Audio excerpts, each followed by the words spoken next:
আমরা অনেক সময় বলি আমি যাবো যাবো ভাবছি, আমি খাবো খাবো ভাবছি, আমি বলবো বলবো ভাবছি। এগুলো তো বাংলায় আমরা সহজেই বলতে পারি, কিন্তু ইংরেজিতে কীভাবে বলবো? তাই তো। তাহলে চলো এরকম আরও 10টা বাংলা বাক্যের ইংরেজি জেনে নিই। তাহলে এ ধরনের বাক্য ইংরেজিতে বলতে আর কোনো সমস্যা হবে না। আমি কিনবো কিনবো ভাবছি, আই থিঙ্ক অফ বাইং। আমি বিশ্রাম নিব নিব ভাবছি, I think of taking rest. আমি ঘুমাবো ঘুমাবো ভাবছি, আই থিঙ্ক অফ স্লিপিং। আমি খাবো খাবো ভাবছি, আই থিঙ্ক অফ ইটিং।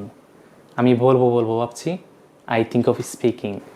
আমি রান্না করবো করবো ভাবছি, আই থিঙ্ক অফ কুকিং। আমি শিখবো শিখবো ভাবছি, আই থিঙ্ক অফ লার্নিং। আমি খেলবো খেলবো ভাবছি, আই থিঙ্ক অফ প্লেইং। আমি যাবো যাবো ভাবছি, আই থিঙ্ক অফ গোয়িং।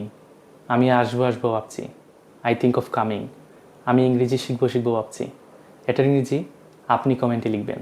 আমি জানি আপনি পারবেন। চেষ্টা করে দেখেন, ইনশাল্লাহ হয়ে যাবে।